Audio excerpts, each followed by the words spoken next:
All right. Well, we'll just go ahead and get started and people will continue to roll in. Hi from Virginia. Good to see you. Oakland. Um, John, we have had you on before, or I guess I should say, the royal we have had you on before, and people really enjoyed talking about it because you talk about something which is very dear to people's hearts, which is the idea of actually impeaching Donald Trump. And I believe the last time you were here was maybe, I want to say 4 months ago ish, give or take, maybe 3 months ago. And there was already many grounds for impeachment at that time. It was really quite a shocking number. Maybe I want to say like 16, 18, I don't know, Yeah. give or Somewhere. take. Yes. Right. And I'm imagining now maybe there are more. Um, 25 distinct grounds for impeaching this president, and impeachtrumpagain.org. We've documented in detail all of those grounds. Any one of these grounds could be the basis for an article or articles of impeachment against this lawless president. And it's important to document these multiple abuses of power this president has committed since assuming the oath of office again. Yeah. Yeah, no, it sure is. And people get very excited when we talk about this because it really is it's the only sane thing to do in this moment. And the fact that it hasn't been done yet is pretty crazy. So let's talk about there's so many things, so many articles in there, so many grounds for impeachment. What would you say are the top, give us some of the top contenders. Well, the newest one, which is the one that we're joining Citizens Impeachment and others in now highlighting as the number one ground, is the treason that Donald Trump has committed. He is literally levying war against the United States, individual states, and their people. We know this, right? Governor Pritzker has said that what Trump is engaged in here is an invasion of Illinois. The mobilization of the military in various different U.S. cities is an unlawful action. It's an abuse of power. It's an impeachable offense, but it needs to be named as the highest crime there is under the impeachment clause, and that is treason. You cannot levy war against the people of the United States and claim somehow that that's not an impeachable offense. We know that this president and his secretary of defense went before all the generals that they assembled from all over the world, and they said, we now need to fight the enemy from within. We're going to go to war, right, against Chicago and Portland, Oregon, Washington, D.C., and Los Angeles. This is the definition of treason, going after using the military against civilians. And why? Because they dare to stand up and exercise their very First Amendment rights to protest against this rogue agency, ICE. So this is the number one ground, and we have it as the number one ground at impeachtrumpagain.org. But beyond that, we've identified the kidnapping of people off the streets and sending them to foreign prisons, an abuse of power, an impeachable offense, the deportation of U.S. residents, unlawfully detaining them and then deporting them without any due process, an abuse of power, an impeachable offense. The decision somehow to freeze the spending of trillions of dollars of public funds that have been duly appropriated by Congress. And under Article 1, only Congress has the power to appropriate monies. And this president somehow claims through his cohorts in the administration, they're going to freeze the spending of those funds. This is an abuse of power, an impeachable offense. The defiance of multiple court orders all across the country issued by federal courts, an attack on the judiciary, usurping judicial authority, an abuse of power, an impeachable offense. The rampant corruption, treating the Oval Office as a profit-making enterprise at the public expense, violating the foreign and domestic emoluments clauses. These are abuses of power, impeachable offenses. And the last one I would just name, and there are many others, as I say, on our site, is the pardoning of 1,500 plus insurrectionists for an insurrection that Donald Trump, incited on January 6, 2021. He's the inciter in chief of that insurrection. It's abuse of power and it's an impeachable offense. And we need to name these high crimes for what they are. These are not policy disputes. Look, I get it. There are policy disputes that people will have with this administration, whether or not to cut Social Security, whether or not to cut Medicare. Those are policy disputes. But these that I've just named and others that we have on our site are clear abuses of power, starting with the treason. And for that, Donald Trump must be impeached and removed from public office. We need to keep saying that. Yeah, and I think one of the reasons that people respond so powerfully to you when you come on here is because what you're saying rings so true. It is such common sense. And we realize as we listen to you, like, right, of course, that is treason. We know it, but I think it is slightly maddening for all of us that we don't hear what you're saying from more lawmakers. I mean, we hear it from some Democrats, no Republicans, right? And yet everybody in Congress has taken an oath to uphold the Constitution. And we've come to sort of take for granted, oh, that Congress no longer has the power of the purse. That's just been taken away from them. The press doesn't ever seem to talk about the fact that what Trump and Russ vote and all the rest of them are doing is actually illegal. So I think hearing you talk about this stuff, it is like an end of gaslighting. It is the opposite of gaslighting, whatever that might be. It is Yeah. turning on the actual lights. So it's just good to hear you talk about it. And I know there are 20 other articles as well. Absolutely. And, Stacey Abrams said not too long ago, we need to be telling the truth. And that's what this is about. We need to speak the truth. We need to deal with this gaslighting and these falsehoods that are put out there. We know the basis, right, that Donald Trump claims for sending the military into these cities, that these are somehow, violence all over the place in Portland and Chicago, that they're stamping down, that there's a, war ravaged scene. I mean, this is just total fiction. He's Right. just making it up. And courts are recognizing that. We've seen these injunctions issued in Illinois and Portland, and that's good. But we need to step up on our end through our members of Congress to make clear that these are impeachable offenses. We have over 1 million people now, Jessica, signed on to our petition to impeach Trump again. We've been joining with Women's March on this.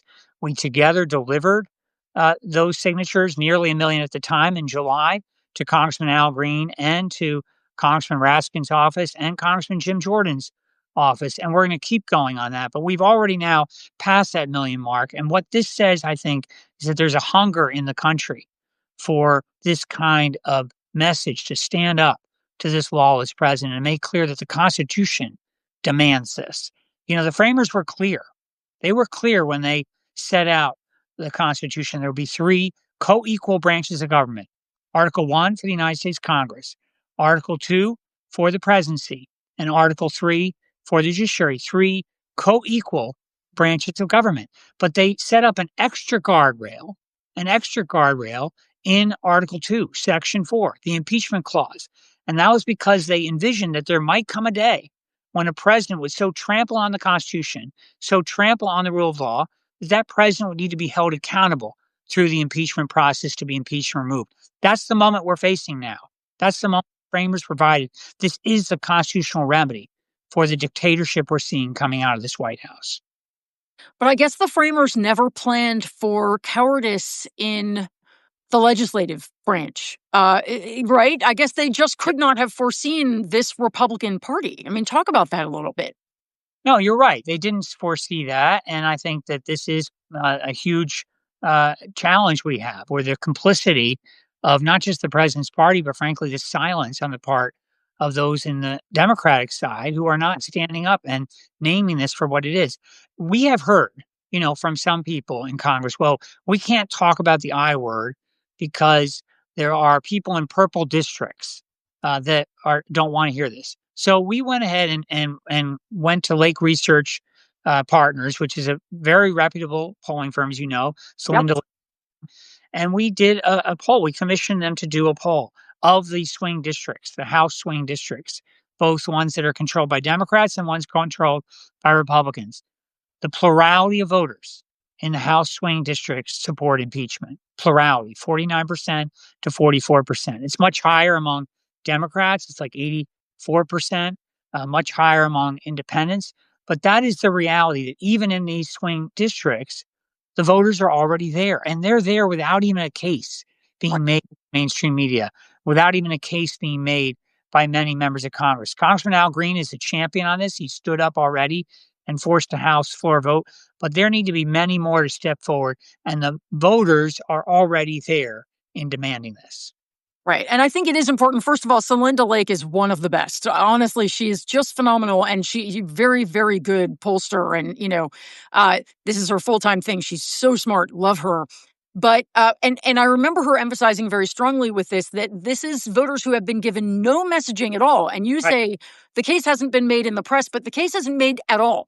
This right, is with no case being made. Do you support the impeachment of Donald Trump? And a plurality are already saying yes. And then when you, if I believe, unless I'm mistaken, if you then do a little bit of messaging to them, very similar to what you did at the beginning of this call, it shoots up quite a bit more. Because I again, right, once we hear those arguments, they're so common sense. right. I mean, here's another one that we obviously need to discuss, which is obviously using the Justice Department to go after his political so-called enemies. The indictment of James Comey, Attorney General Letitia James. These are complete abuses of power. Right now, he's going to go after Senator Adam Schiff. This is the clear misuse of the prosecutorial arm of the government for his own bidding. And this we know is an abuse of power. So I think the reason why these polls show that the voters are already there is because they know it Yeah, instinctively. They understand. They're seeing the abuses of power happening all the time, and they know it even without that case being made. But you're right. If the case were being made publicly by members of Congress, those numbers will go even further higher. yeah, yeah. It's like if you're living in an abusive marriage and you don't really want to acknowledge it to yourself, but someone on the outside witnesses something and goes, your partner is abusive, and you just go in your head, you're like, yes, of course, I know that. Yes. So it is. When you speak, I think it confirms something very, very almost primal in all of us, which is just that the situation we're living in is absolutely insane. And it was not what the framers had in mind, as you said. So talk about what impeachment looks like. Let's imagine that we have a Congress that is actually doing its job, because I think a lot of Americans don't even know what the process is. Yeah, And we've seen it attempted here a couple of times and fail because yeah. of lack of courage. But talk to us about what it looks like. What are the requirements? How does it work? Well, in the ideal, right, there would be a Judiciary Committee in the House, which is holding hearings, impeachment hearings, on whether or not there shall be articles of impeachment put forward. And those hearings could go on for days, right, if not weeks.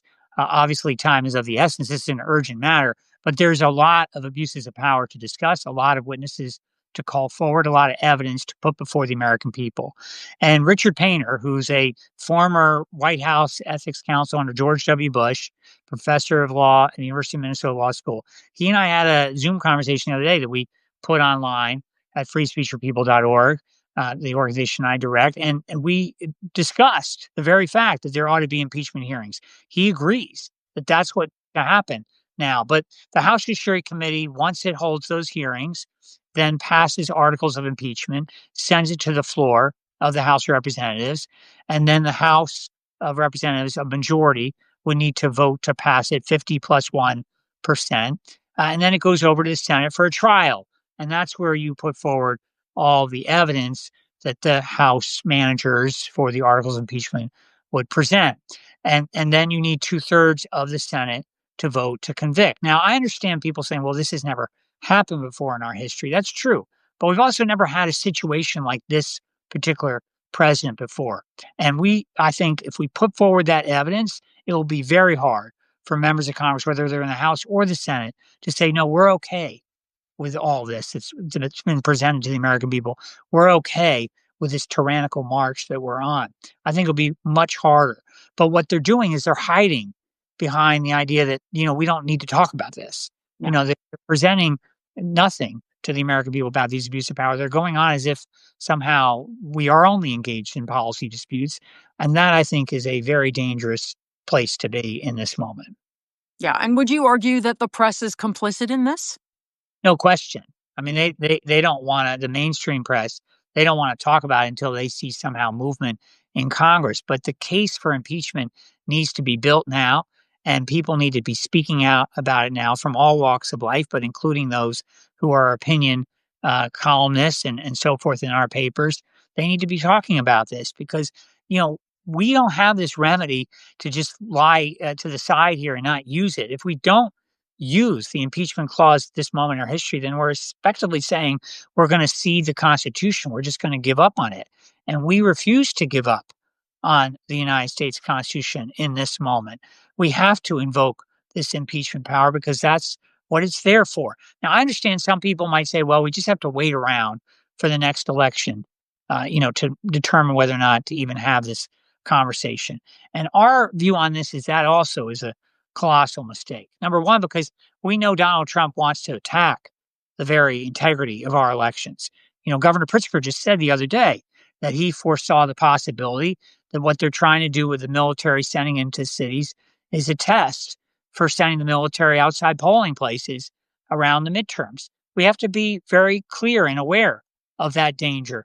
But on top of the danger that's associated with our election process coming forward is the fact that if we don't name these actions for what they are now, we don't call them high crimes for what they are now, it'll be very hard in January, February of 2027 to then all of a sudden say, okay, now we're going to start talking about impeachment. We've gone through some years of not even talking about it in the U.S. Congress. Now we're going to start talking about it. We need to be building that case now and demanding that our members of Congress, as you say, abide by their oath and invoke the impeachment power against this lawless president. Yeah, it's so true. You don't want it to start to feel like a part of a presidential campaign. Like now we're getting into the presidential campaign Right. season. So, right. So, what do you say to people who say Republicans are just so far gone? We're just never going to get them to go along. They're so corrupt. They're so. The Wall Street Journal just came out with an article today, I believe, saying that I don't know if it was J.D. Vance or Steve Bannon or someone bragging about how Trump basically owns the Republicans in Congress. They won't do anything without his permission. And I'm not, believe me, I am not oh, this can't be done person, but I'm just curious, what do you say to people who just say, these guys are not going to think for themselves anymore? They just don't seem to be capable. I mean, look, that may be true right now in their fealty to Donald Trump, but I think the moment this case starts to get built in a serious way in the halls of Congress, it's going to be harder for some of them to claim, oh, we don't see anything there. We don't think there are any abuses of power there. And so, one thing that can happen now, independent of whether or not there are votes to have formal impeachment hearings in the House Judiciary Committee, there can be shadow hearings. Mm. You know, Congress have done this on other subjects. There ought to be a series of shadow hearings, ideally run by Congressman Raskin, who's the ranking chair of the House Judiciary Committee, and other members of the House Judiciary Committee who would join him and hold those shadow hearings for the public to see. And I think the media would start covering that.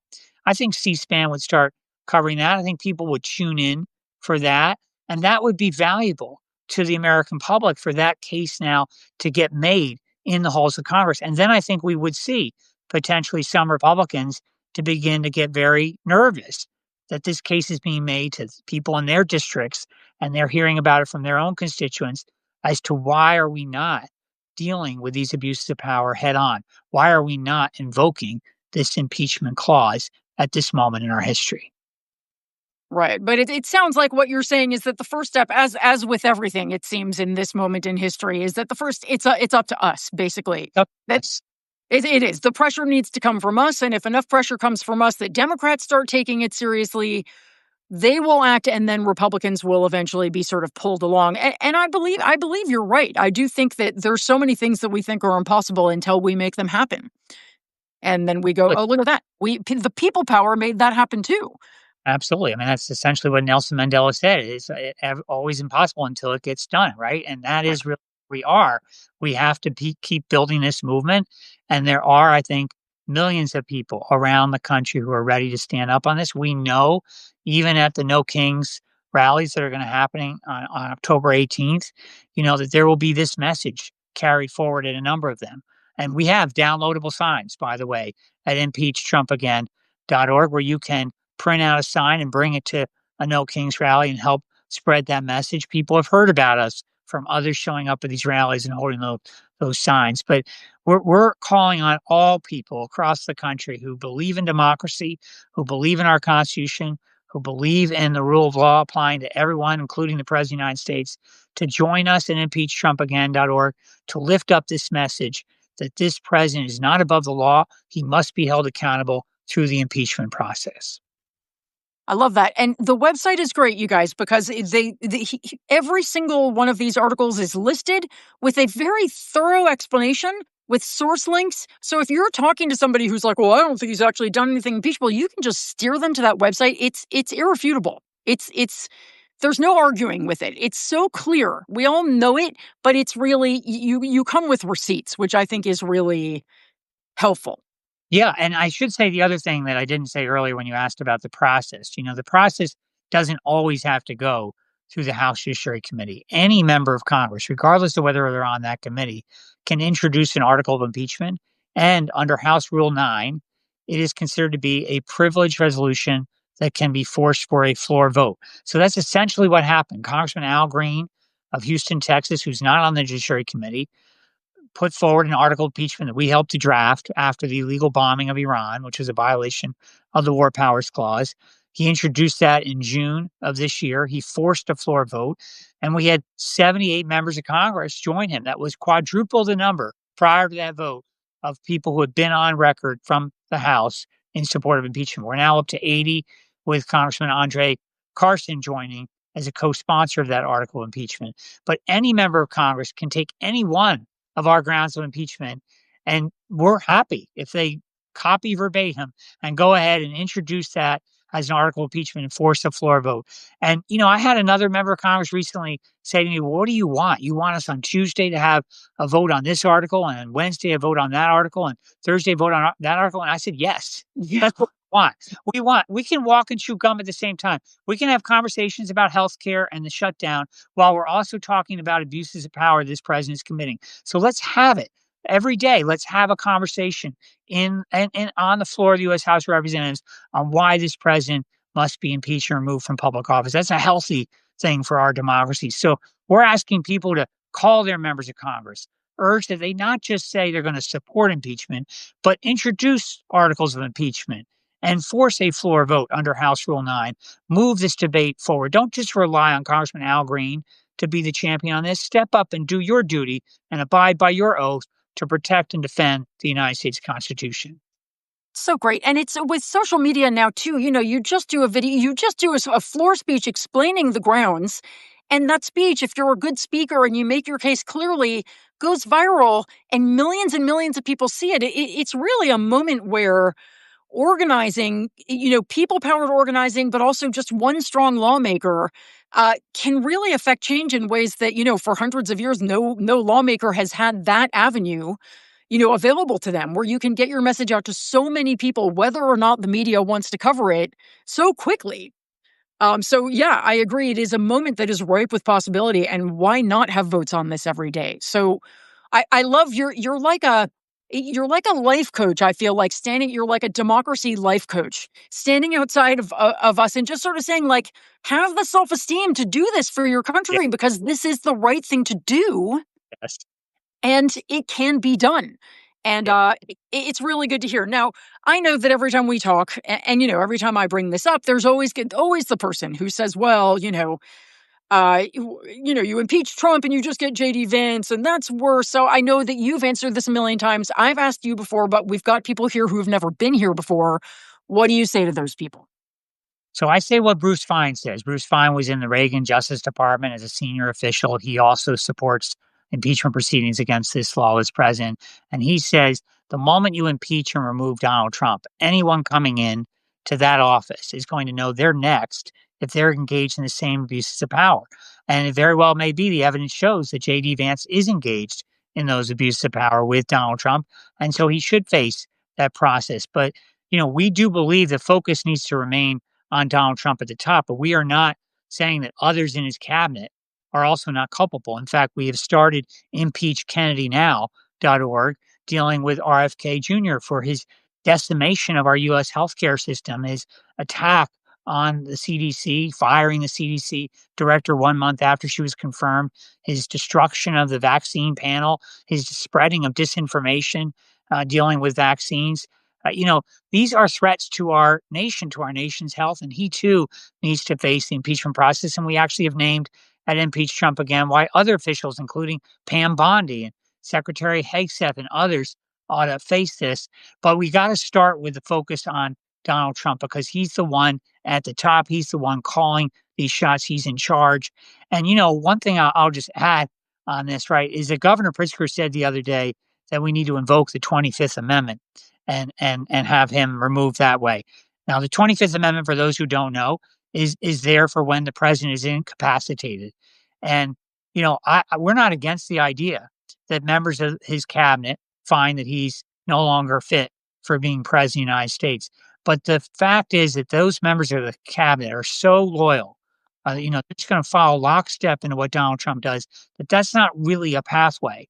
But what is a pathway is for all of us, we the people, to call on our elected representatives and demand that they do their job.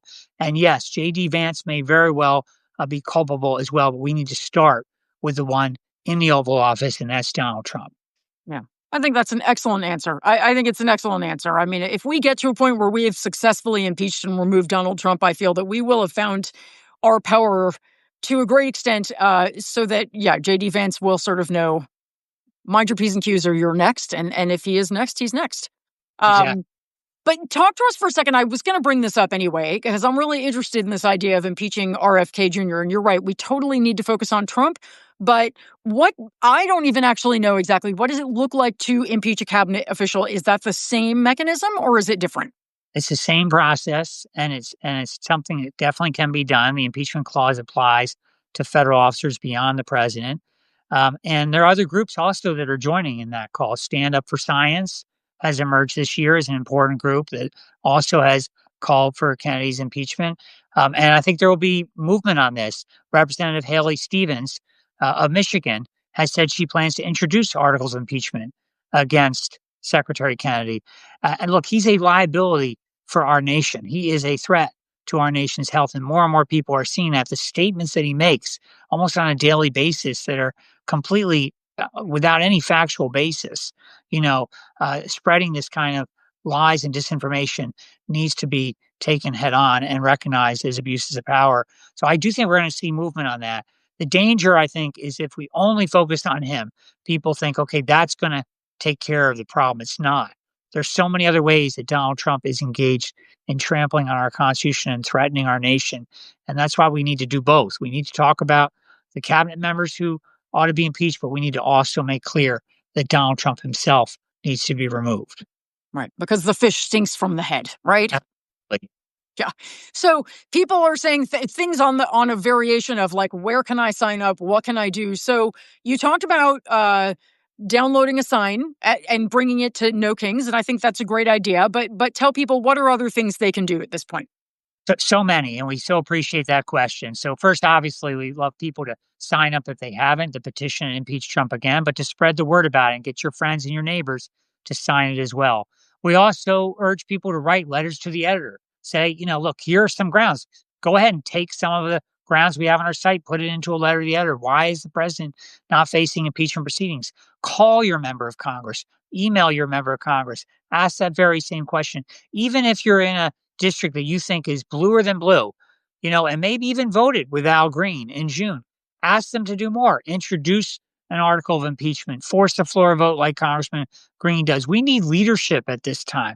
We don't just need people who say, okay, I'm with you and I'll vote the right way. No, we need people who are going to stand up and show the courage and the leadership to take on this lawless president. So all of the above and more is what we need to have people do and join us. It's an all hands on deck moment. Our democracy, obviously, in our Constitution, all are on the line. And this is the power we have to invoke this power of impeachment and demand that our members of Congress abide by their oath to protect our Constitution. So great. And remind people of the website one more time. It's impeachtrumpagain.org. Is that right? TrumpAgain.org. And look, we know people are going to say, well, we already did this once and we already did it twice. Yeah, we get that. We get that. But you know what? This moment that we're in requires that we invoke this power. And if we decide we're just going to be done with impeachment, we're not even going to talk about it anymore, then, like I said, we're ceding the Constitution. We're giving up on it. And we refuse to give up on the United States Constitution. This guardrail is in there for a reason. The framers put it in there. And it's our duty and our role to stand up and demand that members of Congress invoke it now. Right. And I think you could make a good argument for the fact that, yeah, we've done this twice and Republicans failed us. Yeah. And now look what's happened. And if anything, this has created more of an incentive for them to do something differently this time. I mean, you could at least argue that, yes, they failed us, and now it's just a rolling catastrophe. And the problems have compounded exponentially. And one would like to think perhaps if we could get them to that point where they did have a vote, they might vote a different way. Because yes, letting him off the hook did not work, as I guess is what I'm trying to say. It doesn't work, and, every day that we don't name these as high crimes, we let him off the hook. That's the other thing about this, right? He gets out there and he says, there's violence all over the streets of Portland and Chicago, and I'm sending in the military." And then we have this academic debate. Is it legal? Is it not legal? What are the judges gonna do? What's the appellate courts gonna do? Look, I'm all for the fact that there are fights in the courts on this, and at freespeechforpeople.org, we do a lot of fighting in the courts to protect our right to vote in our elections and challenge big money in politics. So we believe in fighting in the courts. But what we can't do is just assume that that's all this is, that this is going to be left up to the judges, or that we're going to have these academic debates as to whether or not this is a good thing or a bad thing or not a good policy. We need to name this for what this is. These are high crimes. These are political crimes against the state for which he must be impeached and removed. When we name them as high crimes, it's a whole other narrative altogether. It's not about a policy dispute. It's about his abuse of the office and his need to be removed because of that. And I guess the great thing is that the Supreme Court can't protect him from being impeached and removed. That's another misnomer, right? They somehow this idea, well, he'll just go to the 9 justices or the 6 that he has in his pocket and somehow get this stopped. No, there's no role in the Constitution for the U.S. Supreme Court in this. The only ministerial role is for the Chief Justice to preside over the trial in the Senate. But he's not making any substantive rulings. This is entirely a power within the United States Congress and that what they hold. So, yes, you're right. There's no role for the U.S. Supreme Court and no way out for him to sue or claim somehow that he can get saved by the 6 justices. Right. Excellent. Well, it's really always so great to talk to you, and I want to encourage everybody. If you've listened to this conversation and you feel fired up, we'll have John back on every few months because I think it's good for all of us to hear again the reminder of the high standards to which the Constitution really beckons us, and that we should be fighting for. So please go check out the website. I know that for myself, when I hear you talk about all of these different grounds for impeachment, I know that I think to myself, I need to familiarize myself with these. It's important that I understand them because I also think that Americans often, because Americans are not so great on civics, maybe, there's a lot of like, I don't know exactly what impeachment is. I don't know when you can be impeached. So just your list alone is so helpful because it's a very clear delineation of these are impeachable offenses and here's why. And I think the more we understand it, the more we can make it clear to other people. Do you think that sounds like a good place to start? Absolutely. The more people can talk about these grounds for impeachment and why the president must face this impeachment process now, why we need to be talking about it more with our neighbors and our friends and with our members of Congress, absolutely, the movement will grow even further. We're convinced of that. We know there are people who are hungry all over the country for leadership and defense of our democracy and our Constitution at this critical moment. And this is the remedy we have to deal with tyranny coming out of the White House. This is what the power we have. And we urge everybody to join us. And I so appreciate you, Jessica, for giving, voice to this discussion and really helping to lift it up and great to be with all of your listeners. Oh my God, it's so good to have you, John. Thank you very much, John Bonifaz from Impeach Trump Again. It is really great to talk to you. Thank you for coming on. Thank you all for being here. I will send out the recording at some point in the next couple of hours. Share it with people you know. I will send the website link as well. And let's just keep adding people to that list. The more names are on that list, the more people are working towards this goal, the sooner we get there. And John, thank you again so much for being here. Thank you. Great to see you. Okay, bye, everybody. See you soon.